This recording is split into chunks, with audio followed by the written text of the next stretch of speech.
जो कुछ है तेरे दिल में सब उसको खबर है, बंदे तेरे हाल पर भगवान की नजर है।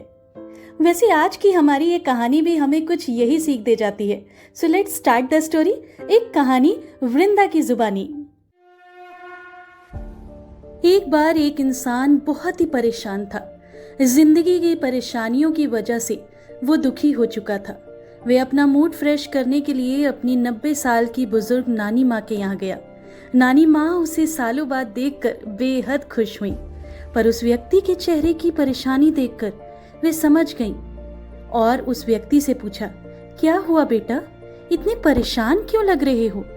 तो वह इंसान बोला, नानी माँ क्या बताऊं, जिंदगी में इतनी उलझने हैं, नौकरी की टेंशन, घर की टेंशन, बच्चों की, वाइफ की, सबकी इतनी टेंशन रहती है मुझे। अब मैं दुखी हो चुका हूँ, हार मान चुका हूँ, डिप्रेशन होने लगा है मुझे।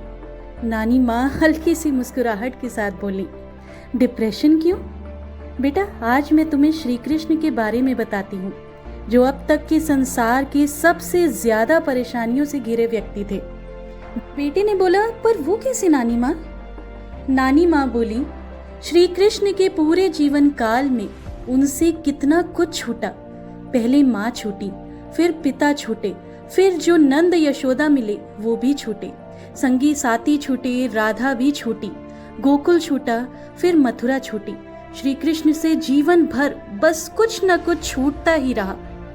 पर बेटा नहीं छूटा तो उनका देवत्व, मुस्कान और सकारात्मकता।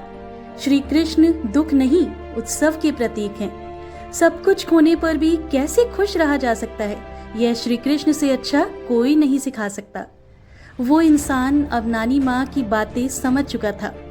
वह वहां से नानी माँ का आशीर्वाद लेके एक नई ऊर्जा एवं उत्साह के साथ निकला।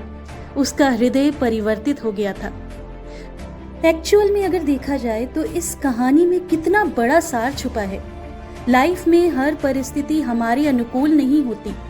हम जैसी भी सिचुएशन में हो, हमें खुश रहना चाहिए, मुस्कुराते रहना चाहिए। आपके शरीर की सबसे सुंदर चीज है मन। इसे प्रसन्न रखिए, फिर देखिएगा सारी परेशानियां अपने आप ही कम होती नजर आएंगी। आपकी वृंदा आपसे बस इतना ही कहेगी, ईश्वर ने हमें दूसरों के चेहरे पर मुस्कान लाने के लिए भेजा है, तो जब हम खुश होंगे तभी खुशियां बांटेंगे। सही कहा ना मैंने? वैसे भी सच कहा है किसी ने, happiness is the key to success. तो आपकी सफलता की चाबी आपके ही हाथ में है और मेरी खुशियों की चाबी है आपकी मुस्कान। तो अगर मेरी इस कहानी से आपके चेहरे पर भी मुस्कुराहट आई हो तो एक लाइक तो बनता है, नहीं?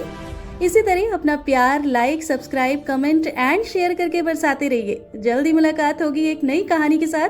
तब तक के लिए कीप स्माइलिंग। नैनु वेली वस्तानु।